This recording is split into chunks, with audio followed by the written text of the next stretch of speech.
आज हम पढ़ रहे हैं 12th क्लास का फर्स्ट चैप्टर आवर्तबीजी पादपों में जनन या रिप्रोडक्शन इन एंडोस्पर्मिक प्लांट। सबसे पहले हम ये देखते हैं कि रिप्रोडक्शन का मीन्स क्या होता है, जनन का मतलब क्या होता है। तो जनन वह जैविक क्रिया है जिसमें कोई भी ऑर्गेनिज्म अपने समान संतति या अपने समान ऑफस्प्रिंग पैदा करता है, उसे हम कहते हैं जनन। तो जनन वह जैविक क्रिया जिसमें सेम पेरेंट जो है वो अपनी सेम ऑफस्प्रिंग पैदा करता है, उसको हम कहते हैं जनन। अब है कि क्या आवश्यकता है जनन की, क्यों जनन की क्रिया होती है, तो जनन क्रिया के लिए क्यों आवश्यक है जनन। तो सबसे पहला है कंटिन्यूटी ऑफ लाइफ। किसी भी लाइफ की या स्पीशीज की कंटिन्यूटी बनाने के लिए जनन आवश्यक होता है। अगर कोई स्पीशीज लगातार बनाए रखनी है तो उसके लिए जनन आवश्यक है, सबसे पहली बात। सेकंड है प्रतिस्थापन के लिए। अगर हम ये बात करें कि बूढ़े हो गए हैं या किसी कारण से मर गए हैं तो उसके स्थान पर नए जीवों को लाने के लिए भी जनन आवश्यक होता है। तो दूसरा है प्रतिस्थापन, कि प्रतिस्थापन के लिए भी जनन आवश्यक है। नेक्स्ट है कि जैसे जैसे जनन की क्रिया होती है नई वेराइटीज उत्पन्न होती है, नए वेरिएशन डेवलप होते हैं, विभिन्नताएं उत्पन्न होती है और इन विभिन्नताओं जो उपयोगी विभिन्नताएं होती है उसको जीव ग्रहण कर लेता है। तो नई विभिन्नताओं को लाने के लिए भी जनन आवश्यक है। तीसरा हमारा पॉइंट है विभिन्नताएं, नई विभिन्नताएं लाए उसके लिए भी जनन आवश्यक है। चौथा है कि जब विभिन्नताएं होगी तो खुद विकास होगा, इवोल्यूशन होगा। आज जैसे नहीं है, जैसे करोड़ों साल पहले जो व्यक्ति थे उस समय उसके जैसे हम नहीं है। तो इसका मतलब है क्या है कि हमारे में इवोल्यूशन हुआ है, विकास हुआ है, हमारी जो माइंड है उसकी पावर जो है उसमें बढ़ोतरी हुई है, ज़्यादा सीसी का पावर हुआ है। आज हम अगर आदि मानव की बात करें तो उनमें इतनी मस्तिष्क क्षमता नहीं थी, लेकिन आज हम में है। तो ये सारे क्या है, विकास का आधार है। तो जनन विकास का आधार भी है। इवोल्यूशन अगर लाना है, विभिन्नताएं अगर आएगी तो इवोल्यूशन होगा और इवोल्यूशन होगा तो हमारे में डेवलपमेंट होगा। तो ये चार चीजें जो मैंने बताई है, इन चारों चीजों के लिए जनन आवश्यक होता है। अब है कि ये जनन होता कितने प्रकार का है। तो जनन मोस्टली जनन जो है वो दो प्रकार का होता है, सेक्सुअल रिप्रोडक्शन और एसेक्सुअल रिप्रोडक्शन।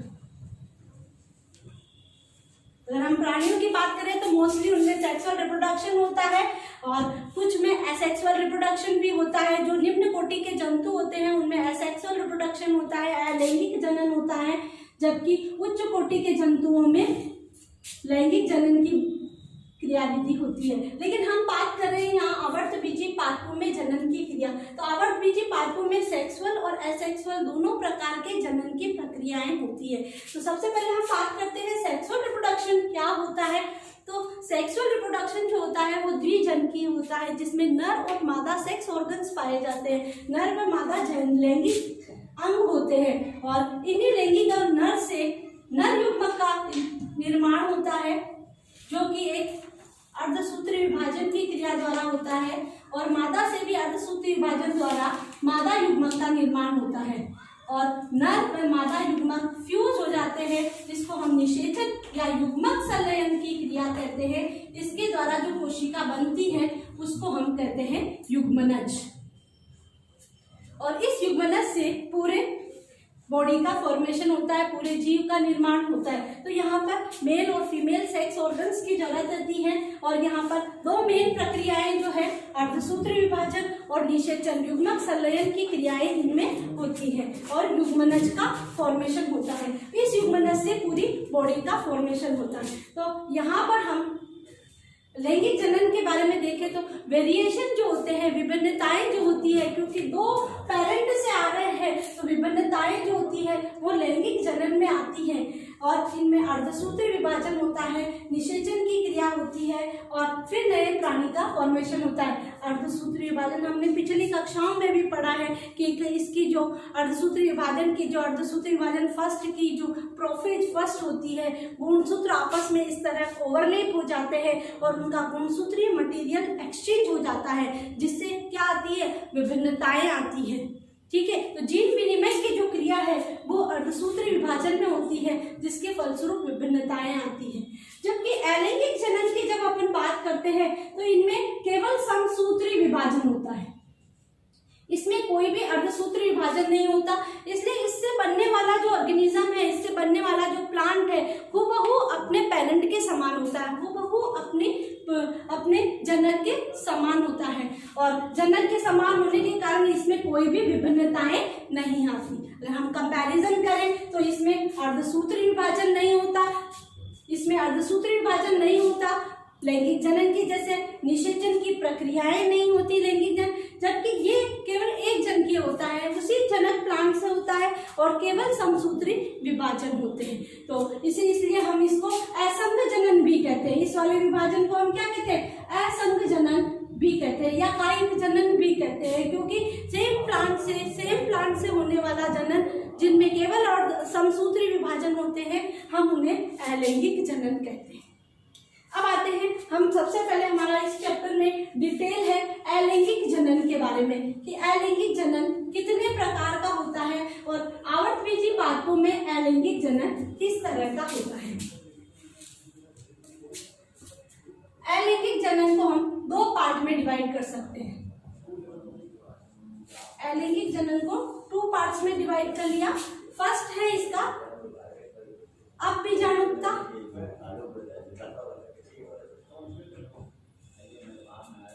और दूसरा है इसका कायिक जनन। अब बीजाणुकता को हम देखें तो अब बीजाणुकता फर्स्ट है इसमें गेमोस्पोरी। नाम से इससे स्पष्ट करते हैं, एम से मीन्स नहीं, बिना, गेमस मीन्स निषेचन, स्पोरी का मतलब है बीज। तो ऐसे भ्रूण का निर्माण या ऐसे बीज का निर्माण जो बिना निषेचन और बिना युग्मक संलयन या बिना अर्धसूत्री विभाजन के होता है, यानी भ्रूण से बीज का निर्माण तो होता है, भ्रूण से बीज बनता तो है, लेकिन किसके? बिना निषेचन और बिना अर्धसूत्री विभाजन के, बिना अर्धसूत्री विभाजन के। अगर इस तरह से अगर बीज का फॉर्मेशन होता है तो हम इसे क्या कहते हैं? अपबीजाणुकता। हम अभी भी थोड़ी देर पहले ही अपन ने पढ़ा है कि अलैंगिक जनन वह जनन है जिनमें क्या नहीं होता? अर्धसूत्री विभाजन नहीं होता और युग्मक संलयन या निषेचन नहीं होता। तो यहाँ पर भी हम यही कह रहे हैं कि बिना निषेचन के और बिना अर्धसूत्री विभाजन के अगर बीज का फॉर्मेशन होता है तो हम उसे क्या कहते हैं? अपबीजाणुकता। ठीक है। दूसरा आता है कायिक जनन। कायिक जनन का मतलब हुआ कि अगर हम ये कहें कि पौधे के कायिक भाग कौन से होते हैं? जड़, तना, पत्ती, ये पौधे के कायिक भाग है। अगर इन कायिक भागों से अगर पूरे नए पौधे का निर्माण होता है तो हम उसे क्या कहते हैं? कायिक जनन। एक छोटा सा एग्जाम्पल मैं आलू का बता दूं मैं कि एक आलू में क्या होता है? आलू के ऊपर आंखें बनी हुई होती है, वो क्या होती है? उसकी अपस्थानिक कलिकाएं होती है। वो अपस्थानिक कलिकाएं जब डेवलप हो जाती है तो नए आलू का फॉर्मेशन करती है। तो यहाँ पर तो किसी सेक्स ऑर्गन ने काम लिया, यहाँ कोई अर्धसूत्री विभाजन नहीं हुआ, तो इससे बनने वाला हुबहू आलू जो है वो बिल्कुल अपने पेरेंट के समान होगा। उसमें जो जेनेटिक नेचर होगा वो बिल्कुल अपने पेरेंट के समान होगा। तो यहाँ पर भी हम कायिक जनन का मीन्स क्या हुआ? जड़, तना, पत्ती तथा पत्रकंदों द्वारा जनन या पौधे के कायिक अंगों द्वारा अगर जनन की क्रिया है तो हम उसे कहेंगे कायिक जनन। और इनको हम क्या कहेंगे? इन पत्रकंदों को हम सब, जड़, तना, पत्ती, इनको हम सबको क्या कहेंगे? प्रवर्ध या प्रोपेग्यूल। अब आती है बात इसके अंदर कि ये कायिक जनन कितने प्रकार का होता है। तो कायिक जनन 2 प्रकार का होता है, प्राकृतिक कायिक जनन और कृत्रिम कायिक जनन।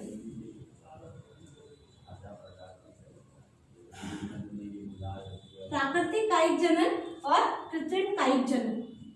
प्राकृतिक या नेचुरल वेजिटेटिव रिप्रोडक्शन और आर्टिफिशियल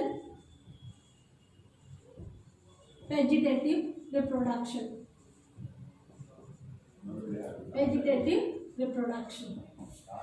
प्राकृतिक काइटन में हमें इसको कराने की जरूरत नहीं, ये अपने आप हो जाता है, अपने आप होता है। जैसे आलू में हम करा नहीं रहे, ये अपने आप हो रहा है, या कितनी पत्तियों में हम करा नहीं, अपने आप कलिकाएं बन रही है। शकरकंद में हमने देखा है कि शकरकंद जड़ है तो उनमें अपने आप कलिकाएं आती है। तो ये सारी चीजें जिनमें अपने आप होता है उसे हम प्राकृतिक रूप से होता है, नेचुरली होता है, उसे हम प्राकृतिक कायिक जनन कहते हैं। लेकिन जो हमारे द्वारा कराया जाता है, क्योंकि बहुत ज़्यादा अगर हमें प्रोडक्शन लेना होता है तो हम क्या करते हैं, हमारे की जो बागान लगे हुए होते हैं उनमें जैसे अमरूद वगैरह, नींबू वगैरह, उनके बागान होते हैं, तो उनमें क्या किया जाता है, उनमें कृत्रिम कायिक जनन किया जाता है, ताकि क्या होता है, प्रोडक्शन ज़्यादा होता है। ज़्यादा प्रोडक्शन होगा तो लाभ भी ज़्यादा होगा। तो कृत्रिम कायिक जनन क्यों करवाया जाएगा, प्रोडक्शन ज़्यादा पाने के लिए, कि कम समय में हम अधिक प्लांट लगाकर उससे अधिक फसल प्राप्त कर सके, उसके लिए हम कृत्रिम कायिक जनन करते हैं। अब आता है प्राकृतिक कायिक जनन किन किन के थ्रू होता है।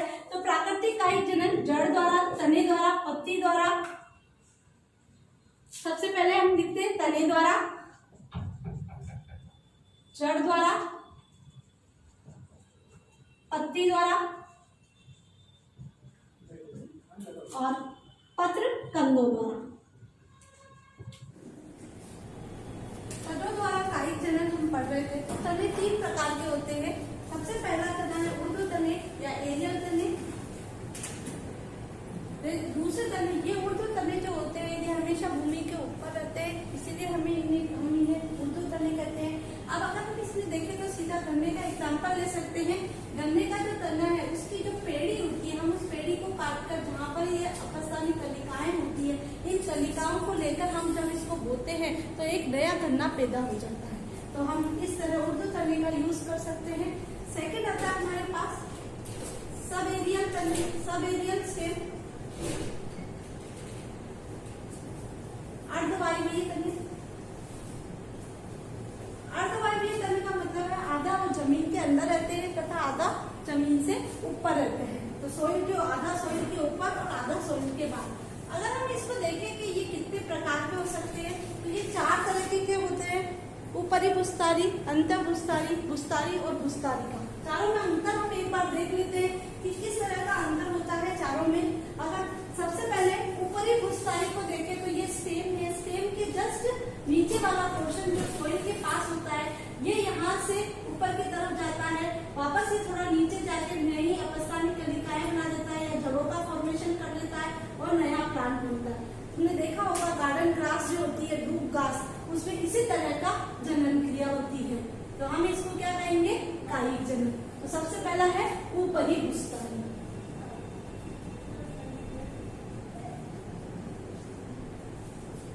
क्या कहेंगे इसको, रनर। और इसका एग्जाम्पल लिख दो, गार्डन ग्रास,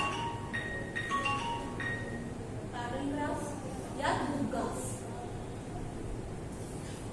नेक्स्ट आता है आपके पास अंतर भूस्तारी। इसके अंदर जो स्टेम है वो स्टेम क्या है, सोइल के अंदर चला जाता है और अंदर से ही ये वापस क्या जाके अपस्थानी जड़ें बनाता है और इससे नया प्लांट बनता है। फिर अंदर पास में थोड़ा सा और गति करके फिर नई जड़ें बनाता है और फिर नया प्लांट बना देता है। तो अंतर भूस्तारी एग्जाम्पल हम इसका देख सकते हैं, पुदीना। अंतर भूस्तारी हम इसको कहेंगे सकर। नेक्स्ट आता है भूस्तारी। स्टेम है, स्टेम की जो ऊपर वाली जो शाखाएं है ये थोड़ी सी अंदर की ओर जाती है और ये स्टेम ये भूमि के अंदर चली जाती है और भूमि में जाने के बाद ये यहाँ पर अपस्थानी कलिकाएं बनाती है और यहाँ से नया प्लांट बनाने लग जाती है। तो इस तरह की यहाँ से वापस ये ऊपर की तरफ जाती है और जमीन के अंदर आती है और नया प्लांट बनाने लगती है। इसको हम कहेंगे स्टोनर। स्ट्रॉबेरी के अंदर इस तरह का कायिक जनन पाया जाता है। नेक्स्ट आता है भूस्तारिका। अगर हम भूस्तारिका की बात करते हैं कि भूस्तारिका क्या होती है, तो मोस्टली जो वाटर प्लांट होते हैं जो पानी के अंदर पाए जाते हैं उन प्लांट्स में ये ज्यादा होता है, जहाँ की जो बाहर की तरफ निकले होते हैं हम उन्हें उभयचरी पादप भी कह सकते हैं। तो उन पादपों में क्या पीछे बाहर का पार्ट जो होता है थोड़ा सा मोटा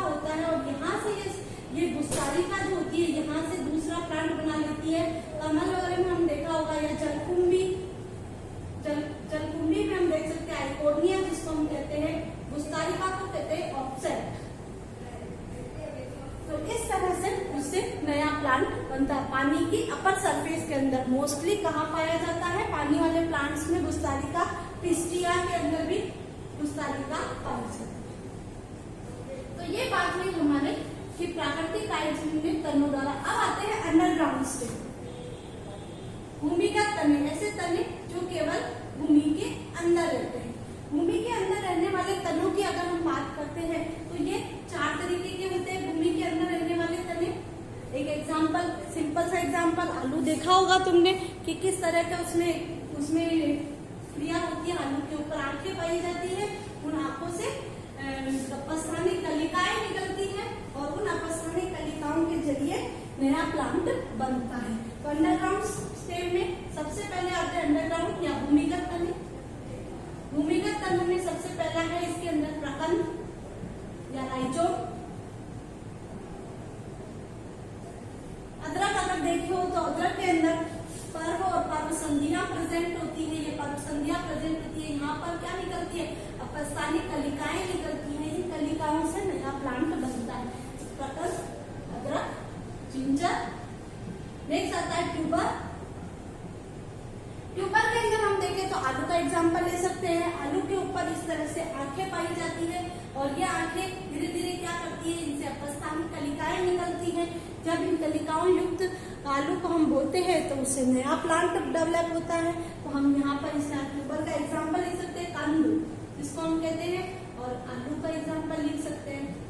फिर नेक्स्ट आता है बल्ब। बल्ब या शल्ककंद। शल्ककंद के फॉर्म में अगर तुमने देखा होगा लहसुन और प्याज के ऊपर बहुत सारे छिलके होते हैं और इन छिलकों के बीच में इनकी कलिकाएं होती है। जब हम इन कलिकाओं को बोते हैं तो हमें नया प्लांट मिलता है। तो यहाँ पर हम क्या लिख सकते हैं? प्याज और लहसुन। और लास्ट आता है कॉर्न। कॉर्न या गनकंद। गनकंद का एक एग्जांपल हम ले लेते हैं, अरबी का एग्जांपल। इस तरह के अरबी का एग्जांपल, ये गनकंद के फॉर्म में होती है इस तरह से। और ये क्या, इन पर अपस्थानिक कलिकाएं पाई जाती है जो नया प्लांट बनाने की क्षमता रखती है। तो ये हुआ हमारे कि तनों द्वारा कायिक जनन की क्रिया कैसे होती है। वापस एक बार रिपीट कर लेते हैं। तनों द्वारा कायिक जनन, तने 3 प्रकार के होते हैं। ऊर्ध्व या वायवीय तने भी हम इसको कह सकते हैं। वायवीय तने जो के ऊपर रहते हैं, एरियल स्टेम भी कहते हैं उन्हें। गन्ने के अंदर हम इसका एग्जांपल ले सकते हैं। सब एरियल स्टेम, अर्धवायवीय तने, आधे जमीन से ऊपर आधे जमीन के बाहर। भूमिगत तने केवल जमीन के अंदर। सब एरियल तनों की बात करते हैं। ऊपरी गुस्तारी जो भूमि के जस्ट तने, जहाँ भूमि के जस्ट नीचे वाले तने जो आधे जमीन के ऊपर और आधे बाहर घास के अंदर वृद्धि करते हैं। अंतर गुस्तारी जो जमीन के अंदर है, आधे जमीन के अंदर आधे बाहर है लेकिन जमीन के अंदर वृद्धि करते हैं पोतीने में। गुस्तारी जमीन के बाहर जाकर, बाहर से अंदर जाकर वृद्धि करते हैं गुस्तारी। और मोस्टली जो वाटर प्लांट होते हैं उनमें ये इस तरह के गुस्तारिकाएं पाई जाती हैं। ये हुआ हमारा कि तनों द्वारा कायिक जनन कैसे होता है। अब हमारा नेक्स्ट आता है पत्तियों द्वारा कायिक जनन की क्रिया कैसे होती है। तो ये पत्तियों द्वारा कायिक जनन हम 2 प्रकार से देख सकते हैं। हमारे पास 2 एग्जांपल है इसके लिए। एक है बिगोनिया और एक है पत्थर चट्टा। नाम सुना होगा इसका, ब्रायोफिलम। पत्थर चट्टा या ब्रायोफिलम। ब्रायोफिलम में जो पत्तियां होती है उन पत्तियों के यहाँ, ये पत्ती है, इन पत्ती के यहाँ मार्जिन्स के ऊपर क्या पड़ती है? अपस्थानिक कलिकाएं बनती है। धीरे धीरे जब ये अपस्थानिक कलिकाएं प्रस्फुटित हो जाती है, नया प्लांट जब पत्ती नीचे गिरती है तो ये अपस्थानिक कलिकाएं नया प्लांट बनाने की कैपेसिटी रखती है। तो ये ब्रायोफिलम में पत्तियों की पर्ण, कहाँ पर? पत्तियों की मार्जिन्स पर, पर्ण किनारों पर इस तरह की ग्रंथि होती है। फिर आता है बिगोनिया के अंदर कि इसमें किस तरह की होती है। तो इसमें 2 जगह हो सकती है। पर्णवृंत पर भी अपस्थानिक कलिकाएं पाई जाती है और शिराओं पर भी अपस्थानिक कलिकाएं पाई जाती है। ये पत्तियों की बात करें, ये पत्ती और ये इसका पर्णवृंत और ये इनकी शिराएं। तो इन शिराओं के ऊपर भी यहाँ पर अपस्थानिक कलिकाएं विकसित हो जाती है। जब ये पत्ती नीचे गिरती है या जब मेन प्लांट से जुड़ी हुई है तब भी नया प्लांट बनाने की कैपेसिटी रखती है। तो हम दो तरीके से देख सकते हैं इसमें, पत्तियों द्वारा जनन की क्रिया में बिगोनिया और पत्थर चट्टा या ब्रायोफिलम में। बिगोनिया में पर्णवृंत, ये पर्णवृंत है, यहाँ पर भी अपस्थानी कलिकाएं बनती है। इन कलिकाओं में नया प्लांट बनाने की कैपेसिटी होती है। शिराओं पर अपस्थानी कलिकाएं बनती है जिनमें नया प्लांट बनाने की कैपेसिटी होती है। यहाँ पत्थर चट्टा में ब्रायोफिलम है, यहाँ पर्ण के किनारों के ऊपर अपस्थानी कलिकाएं पाई जाती है। ये कलिकाएं प्रस्फुटित होकर नया प्लांट बनाती है। अब आती है हमारे जड़ों द्वारा कायिक जनन कैसे होता है।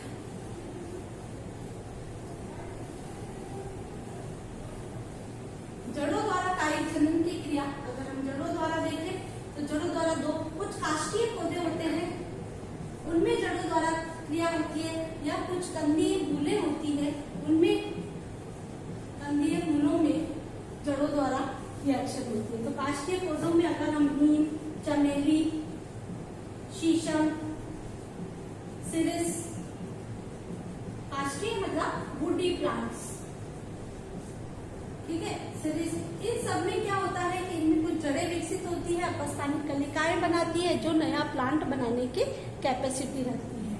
और कंदीय मूलों की बात करें, कंदीय मूलों में हम एक एग्जांपल ले सकते हैं, अपन सीधा एक शकरकंद का एग्जांपल है, स्वीट पोटैटो, ट्यूबरस रूट कहते हैं इन्हें, ट्यूबरस रूट। पहेलिया ले सकते हैं, पहेलिया, एस्पेरेगस, एस्पेरेगस, एस्पेरेगस, इनको ले सकते हैं। तो अब शकरकंद की खूबियां अगर हम बात करते हैं तो शकरकंद में ट्यूबरस रूट प्रेजेंट होती है। ये ट्यूबरस रूट, शकरकंद में जो ट्यूबरस रूट प्रेजेंट होती है, इस पर जड़ें निकलती है और ये अपस्थानिक जड़ें नया प्लांट बनाने की कैपेसिटी रखती है। ऐसे ही एस्पेरेगस और डहेलिया में भी कंदीय मूलों द्वारा कायिक जनन की क्रिया होती है। अभी तक हमने ये चीजें पढ़ी है प्राकृतिक कायिक जनन में जड़ों द्वारा किस तरह से होता है। अब है पत्रकंद क्या होते हैं, बल्बिल्स क्या होते हैं। पत्रकंदों का मतलब होता है बल्बिल्स। बल्बिल्स